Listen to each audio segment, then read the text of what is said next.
Hey, my name is Derek Artero, and today's verse of the day is First Corinthians 10:31, and it goes like this.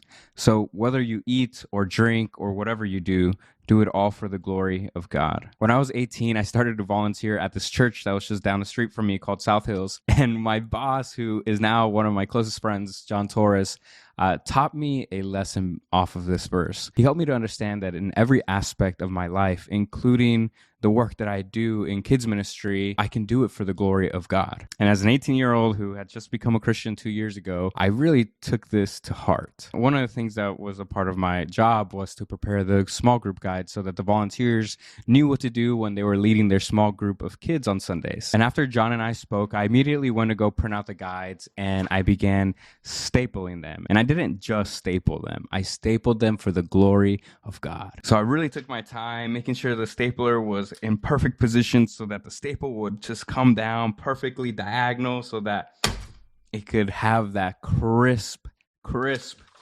page flip, just like that.